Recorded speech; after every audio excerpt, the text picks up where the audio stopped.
Hello students, welcome to our channel NCERT Full Concept Clarity. My name is Kiran. आज हम पढ़ेंगे political executive का सब topic power of prime minister कि prime minister की क्या पावर्स होते हैं उसके बारे में हम पढ़ेंगे. The constitution doesn't say very much about the power of the prime minister और द मिनिस्टर और there relation with each other. तो हमारी कॉन्स्टिट्यूशन है वो प्राइम मिनिस्टर की पावर के बारे में ज़्यादा नहीं बताती, ठीक है, और ना ही उससे ये पता लगता है कि आपस में जो मिनिस्टर्स हैं उनके क्या रिलेशन है. But as the head of the government the prime minister has wide ranging power. जैसे कि प्राइम मिनिस्टर क्या होता है, हेड होता है गवर्नमेंट का, ठीक है, जिसकी वजह से उसे क्या होता है, पावर बहुत ज़्यादा मिली होती हैं. He chairs the cabinet meeting, वो ही कैबिनेट मीटिंग करवाता है.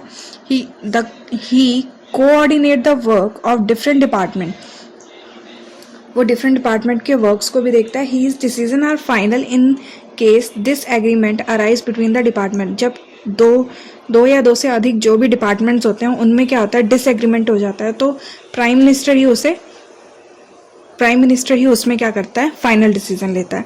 He exercise general supervisor of different ministers के ऊपर वो पूरी अपनी नज़र रखता है. All minister work under his leadership, उसी की लीडरशिप के अंडर सभी मिनिस्टर जो होते हैं वो काम करते हैं. The prime minister distribute and redistribute work to the minister. Prime minister जो होता है वही दूसरे मिनिस्टर्स को काम डिस्ट्रीब्यूट करता है. He also has the power of dismiss minister, उसी के पास ये पावर होती है कि वो किसी भी मंत्री को डिसमिस कर सके. When the prime minister quit the entire ministry quits. क्या होता है, जब प्राइम मिनिस्टर जो होता है वो इस्तीफ़ा दे देता है तो उसकी जो पूरी मिनिस्ट्री होती है, पूरा जो मंत्रिमंडल होता है, उसको इस्तीफ़ा देना पड़ता है. If the cabinet is the most powerful institution in India, within the cabinet, it is the prime minister who is the most powerful. Cabinet में क्या होता है, प्राइम मिनिस्टर ही होता है जो बहुत ज़्यादा पावरफुल होता है. The power of the prime minister in all parliament democracies of the world have increased so much in recent decades. The parliamentary democracies are sometimes seen as prime ministerial form of government. Parliament में इस time में क्या हुआ है, recently जो prime minister के जो powers हैं वो काफ़ी इंक्रीज हो गए, जिसकी वजह से कई बार पार्लियामेंट जो लगती है वो पूरी जो गवर्नमेंट है वो प्राइम मिनिस्टर की ही लगती है. As political parties have come to play a major role in the politics, the prime minister control the cabinet and parliament through the parties. जैसे कि जो पॉलिटिकल लीडर होता है प्राइम मिनिस्टर, ठीक है, वही कैबिनेट और पार्लियामेंट को कंट्रोल करता है. The media also contribute he trend by making political and election as competition between top leaders. Media भी क्या करती है कि जब दो लीडर्स के बीच में कंपटीशन होता है उसकी जो खबरें होती हैं वो ज़्यादा फैलाती है. In India too we have seen such a tendency toward the concentration of power in hand of the prime minister. हमारी इंडिया में क्या है, पूरी ज़्यादातर पावर जो है वो प्राइम मिनिस्टर के हाथ में ही होती है. Jawaharlal Nehru, the first prime minister of India, exercise enormous authority because he had great influence over the public. हमारे जो फर्स्ट प्राइम मिनिस्टर थे जवाहरलाल नेहरू, उनको बहुत ज़्यादा पावर्स मिली हुई थी क्योंकि वह पब्लिक में बहुत ज़्यादा पॉपुलर थे. Indira Gandhi was also a very popular leader compared to her colleague in the cabinet. Indira Gandhi भी सेम ऐसी अपनी कोलीग्स में उनको ज़्यादा कंपैरिजन होती थी और उनको ज़्यादा पावर्स मिली हुई थी. Of course the extent of power weld by the prime minister also depend on the personality of the person holding that position. Obviously बात है, जो प्राइम मिनिस्टर जो भी बनेगा, अगर उसकी पर्सनैलिटी बहुत ज़्यादा अच्छी है तो जो प्राइम मिनिस्टर की पर्सनैलिटी की वजह से वो जो पोजीशन होगी वो अपने आप बहुत ज़्यादा हाई हो जाएगी. However in recent year the rise of the collision politics have impose certain constraint on the power of the prime minister. पर अब क्या हुआ है, कुछ सालों से गठबंधन स्टार्ट हो गया, ठीक है. गठबंधन ने क्या किया, प्राइम मिनिस्टर की पावर्स पे थोड़ा बहुत रोक लगा दिया. The prime minister of a coalition government can not take decision as he like. जो किसी भी गठबंधन सरकार के जो प्राइम मिनिस्टर होता है वह कोई भी डिसीजन सिर्फ खुद नहीं ले सकता। He has to accommodate different group and functions in his party as well as among alliance partners. उसे अपनी मंत्रिमंडल में जितने भी पार्टनर्स हैं उन सब से इस बारे में चर्चा करनी होगी, उसके बाद ही वह डिसीजन ले सकता है। He also had to heed to the views and position of the coalition partners and other partners on those who supports survival of the government depend।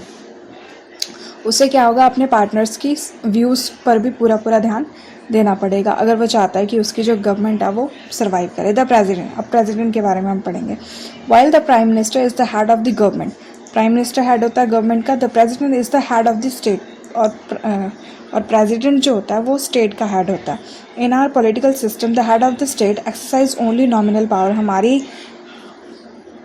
Political system में क्या है कि जो प्रेसिडेंट होता है, प्रेसिडेंट जो होता है उसकी जो पावर्स होती है वो जस्ट नॉमिनल होती हैं। The president of the India is like the queen of Britain, those function are large extent ceremonial. हमारे जो प्रेसिडेंट है वो सेम बिल्कुल ब्रिटेन की क्वीन की तरह है। Just the president supervise the overall functioning of all the political institution in the country, so they operate the harmony to achieve the objective of the state। President क्या करता है कि इस बात का पूरा ध्यान देता है कि जो हमारी स्टेट के अंदर जो लोग हैं वो एक दूसरे के साथ मेल मिलाप से रहें, ठीक है। The president is not elected directly by the people. हमारा जो प्रेसिडेंट होता है वो पीपल के द्वारा डायरेक्टली नहीं इलेक्टेड होता। The elected members of parliament and the elected members of legislative assembly elect her. President को कौन इलेक्ट करता है? पार्लियामेंट में जो मेंबर्स इलेक्ट होके गए होते हैं हमारे द्वारा, मीन्स पब्लिक के द्वारा, और member of legislative means MLA जो होते हैं, ये दोनों मिलकर प्रेसिडेंट का चुनाव करते हैं। A candidate standing for president's post has to get the majority of the voters win the election। और प्रेसिडेंट उन लोगों के द्वारा चुना जाता है जिनको मेजोरिटी मिली होती है इलेक्शन में। This ensure that the president can be seen to represent the entire nation. At the same time the president can never claim the kind of direct popular mandate that the prime minister can. This ensure she remain only a nominal executive. वो ये ensure करता है कि वो एक nominal executive की तरह काम करेगा। The same is the true of the power of the president. ऐसी ही प्रेसिडेंट की पावर्स भी होती हैं। If you casually read the constitution you would think that there is nothing that she can not do. अगर हम constitution में देखें कि प्रेसिडेंट के क्या काम होते हैं तो उसमें ऐसा लिखा है कि ऐसा कोई काम नहीं है जो प्रेसिडेंट ना कर सके। All governmental activities take place in the name of the government president. जो भी गवर्नमेंट की एक्टिविटीज़ होती हैं वो किसके नेम पे होती हैं? प्रेसिडेंट के नेम पे। All laws and major policy decision of the government are issued in her name. हमारे गवर्नमेंट कोई भी अगर लॉ इशू करती है, ठीक है, तो या फिर पॉलिसी इशू करती है तो वह किसके नाम पे करती है? प्रेसिडेंट के नाम पे। All major appointment are made in the name of the president. और सारे इंपॉर्टेंट जो अपॉइंटमेंट होती हैं वो भी प्रेसिडेंट के नेम पे ही होती हैं। This include the appointment of the Chief Justice of India, the Judge of the Supreme Court and the High Court of the state, and the Governor of state, the Election Commissioner, Ambassador of two other countries। और इन सारी appointment में ये सारी लोग जो होते हैं वो इंक्लूडेड होते हैं। all international territories and agreement are made in the name of the president।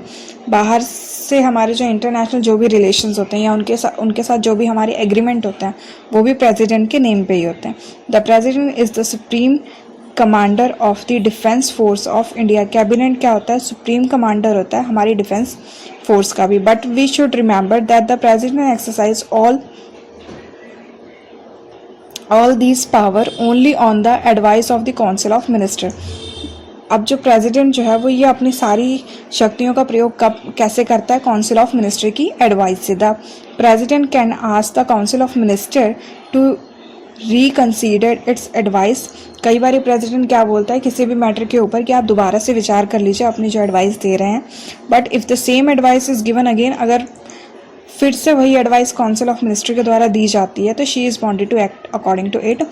फिर जो प्रेसिडेंट को होता है उसी के अकॉर्डिंग काम करना पड़ता है. Similarly a bill passed by the parliament become a law only after the president give assent to it. इसी तरह पार्लियामेंट में अगर कोई बिल पास होता है, जब तक उस पर प्रेसिडेंट हामी नहीं भरता, जब तक प्रेसिडेंट उस लॉ को पास करने के लिए हाँ नहीं भरता, तब तक वह लॉ नहीं बन सकता. If the president want she can delay this for some time. अगर प्रेसिडेंट चाहे तो वो इसको थोड़े टाइम के लिए डिले कर सकता है and send the bill back to the parliament for reconsideration. और पार्लियामेंट को दोबारा से बिल वापस भेज सकता है उसमें कुछ सुधार वगैरह करने के लिए. If the parliament pass the bill again she has to sign it. अगर पार्लियामेंट दोबारा से उसको पास कर देती है बिल को, तो उसे हार के फिर साइन करना ही पड़ता है. So do you may wonder what does the president really do. तो इससे आप क्या हिसाब लगा रहे हैं कि प्रेजिडेंट जो है वो खुद कुछ कर भी सकता है. Can she do any thing on her at own. क्या वह कुछ कोई काम अपनी सूझबूझ के हिसाब से भी कर सकता है. There is one very important thing she should done her own, appoint the prime minister. हाँ, वह अपनी तरफ से एक काम ज़रूर करता है, बहुत ज़्यादा इंपॉर्टेंट, प्राइम मिनिस्टर को अपॉइंट करने का. When a party of coalition और the party secure a clear majority in the election, the president has to appoint the leader of the majority party और coalition that enjoy the majority support in the Lok Sabha. President क्या करता है, जो भी party या गठबंधन party जो होती है उसका लीडर, वो अगर पार्टी चुनी जाती है, उसकी मेजोरिटी होती है, तो उसके जो लीडर होता है उसको प्राइम मिनिस्टर बना देता है. ठीक है. When नो पार्टी और coalition get a majority in the Lok Sabha, जब लोकसभा में किसी भी पार्टी को या फिर गठबंधन जो पार्टी होती है उसको मेजोरिटी नहीं मिलती है, तो प्रेसिडेंट खुद क्या करता है, एक्सरसाइज डिस्क्रिएशन, वह खुद अपनी सूझ समझ से क्या करता है, डिसीजन लेता है. The president appoint a leader who in her opinion can mustered majority support in the Lok Sabha. President उस बंदे को चुनता है फिर जिस पर प्रेसिडेंट को लगता है कि हाँ, ये बंदा आगे लोकसभा में मेजोरिटी हासिल कर सकता है. In such a case the president can ask the newly appointed prime minister to prove majority Lok Sabha in the within a specific time. तो इसमें क्या बोलता है प्रेसिडेंट, न्यूली जो प्रेसिडेंट उसने अपॉइंट किया उसको बोलता है कि पर्टिकुलर टाइम में आपको क्या करना है, लोकसभा में अपना सपोर्ट लेके आना है, मेजोरिटी लेकर आनी है. ठीक है. द प्रेजिडेंटल सिस्टम चलता गया है. President all over the world are not always nominal exercise like the president of India. In many countries of the world, the president is both head of the state and the head of the government. The president of the United States of America is the most well-known example of this kind of president. The U.S. president directly elected by the U.S. president is directly elected by the people. He personally choose and appoint all ministers. The lawmaking is still done by the legislature, but the president can veto any law. Most importantly, the president doesn't need the support of the majority of members in the Congress, and neither is he answerable to them. He has fixed tenure of 4 years and complete it. Even his party doesn't have a majority in the Congress. क्या होता है कि ऐसा हर जगह नहीं होता है जैसा इंडिया में होता है कि प्रेसिडेंट जो होता है वो सिर्फ नाम का होता है ना. यूके में क्या होता है, प्रेसिडेंट ही सारा काम संभालता है, वही अपने नीचे जो मंत्री होते हैं उनको अपॉइंट करता है और उसे किसी मेजोरिटी की भी ज़रूरत नहीं पड़ती. ठीक है. वो डायरेक्टली इलेक्ट होता है जनता के द्वारा, और वो ना तो किसी को आंसरेबल होता है. This model is followed in the most country of Latin America and many of ex-Soviet Union countries. Given the centrality of the president, this system of government is called the presidential form of government. In countries like ours follow the British rule, the parliament is supreme. Therefore, our system is called parliamentary system of government. क्या होता है कि ये जो model था, US का जो model था प्राइम मिनिस्टर का, इसको कुछ कंट्रीज़ ने अपनाया भी. ठीक है. बट हमारी कंट्री में क्या है, पार्लियामेंट सिस्टम ऑफ गवर्नमेंट है, इसलिए हमारे सिस्टम को कहा जाता है पार्लियामेंट सिस्टम ऑफ गवर्नमेंट. ये क्या है कि 3 बच्चे जो हैं वो आपस में बात कर रहे हैं, उनके कुछ क्वेश्चंस हैं, ये सारा कुछ पढ़ने के बाद. तो एलाइमना का क्या क्वेश्चन है कि if the president and the prime minister disagree about some policy does view of the prime minister always prevail. अब वो बता रहा है कि प्रेसिडेंट और प्राइम मिनिस्टर की अगर किसी भी बात पर डिसएग्री हो जाते हैं, दोनों के विचार नहीं मिलते हैं, तो क्या किया जाएगा, प्राइम मिनिस्टर के विचार को ही ज़्यादा महत्व दिया जाएगा। अब क्या कह रही है अन्ना कुत्ती, क्या कह रही है, I find it funny that the president is supreme commander of the arm force. अब उसको ये बहुत फ़नी लग रहा है कि प्रेसिडेंट जो है वो सुप्रीम कमांडर है। I doubt if the president can even little a heavy gun. उसको क्या लगता है कि प्राइम मिनिस्टर एक गन तो उठा नहीं सकता, ठीक है, तो वह पूरा कमांडर कैसे बन सकता है। तो मैरी मोल क्या कहता है, आई वुड से, वो क्या कहना चाहता है, what is the point in having a president and all if all the real powers with are with the prime minister। अब उसका कहना है कि क्या अगर सारी पावर्स जो हैं वो प्राइम मिनिस्टर के पास है एक्चुअली, तो हमें प्रेसिडेंट की ज़रूरत क्यों पड़ी, क्यों हमें प्रेसिडेंट चाहिए। द जुडिशरी, अब हम जुडिशरी के बारे में पढ़ेंगे। लेट अस रिटर्न, अब हम दोबारा आ जाते हैं on our final time to the story of the office memorandum that we started with. हमने अपना टॉपिक किससे स्टार्ट किया था, एक ऑफिस के मेमोरेंडम से, जैसा आपको याद हो। This time let us not recall the story but imagine how different stories could have been. Remember the story come to a satisfactory and because the Supreme Court gave a verdict that accepted by everyone. Imagine what would have happened in the following situations. हमने story में क्या देखा था कि काफ़ी सारे disputes हुए, ठीक है, लोगों में डिसएग्रीमेंट हुआ, बहुत सारे विवाद हुए, बट जब सुप्रीम कोर्ट ने अपना जो फैसला सुनाया था एट द एंड, तो उससे सभी लोग सहमत हो गए थे और उसके बाद ये सारा डिस्प्यूट जो है वो ख़त्म हो गया था। तो अब हम इसके सिचुएशंस पढ़ लेते हैं। If there was nothing like a supreme court in the country. अब क्या होता है, हमारी कंट्री में सुप्रीम कोर्ट नाम जैसी कोई चीज़ होती ही नहीं। तो if there was a supreme court if it had no power to जज एक्शन ऑफ द गवर्नमेंट, ठीक है। अब नेक्स्ट पॉइंट है कि सुप्रीम कोर्ट अगर होती भी तो उसके पास इतनी पावर नहीं होती कि वे गवर्नमेंट पे कोई एक्शन ले सके, ठीक है। नेक्स्ट पावर है, if government had the power if no one trusted the supreme court to give a fair verdict. कई अच्छा ये भी मान लेते हैं कि हाँ सुप्रीम कोर्ट जो है उसको ये पावर भी है कि वह गवर्नमेंट के ऊपर एक्शन ले सकती है, पर क्या भरोसा है इसका कि वो जो सुप्रीम कोर्ट ने फैसला लिया है वो सही है। Even it is give a fair judgment, अगर वह सही जजमेंट दे भी देता है। If those who appeal against the government order didn't accept the judgment, अगर क्या होगा कि जिसने ये अपील लगाई है गवर्नमेंट के अगेंस्ट उसको ये जजमेंट ना मंजूर हो, तो क्या होगा, ऐसे केसेस में क्या होगा, ऐसे case. This is why an independent and powerful judiciary is consider essential for the democracy. यही सारे कारण हैं जिनकी वजह से क्या होता है कि हमारी डेमोक्रेसी में एक जुडिशरी की ज़रूरत होती है।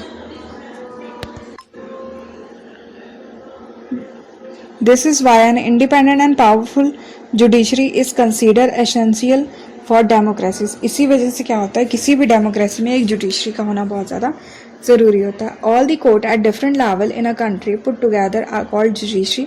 जितने भी कोर्ट हैं हर एक लेवल पर उन सबको मिला के क्या जुडिशरी कहा जाता है। The Indian judiciary consist of a supreme court for the entire nation. Indian judiciary में क्या है, एंटायर नेशन के लिए सुप्रीम कोर्ट है, हाई कोर्ट स्टेट के लिए है, district court and the court are local level के लिए district court. It means the Supreme Court control the judicial administration in the country. Its decisions are binding on other court of the. Its decisions are binding on all other court of the country. It can take up any disputes. कौन से disputes को handle करती है, between citizen of the country. Citizen के आपस में जो dispute होते हैं वो between citizen and the government, citizen और गवर्नमेंट के बीच में जो भी डिस्प्यूट होंगे उसको सॉल्व करेगी। बिटवीन टू और मोर स्टेट, अगर दो से ज़्यादा स्टेट्स के बीच में कोई डिसएग्रीमेंट हो जाता है तो उसको भी इसी ने रिसॉल्व करना है।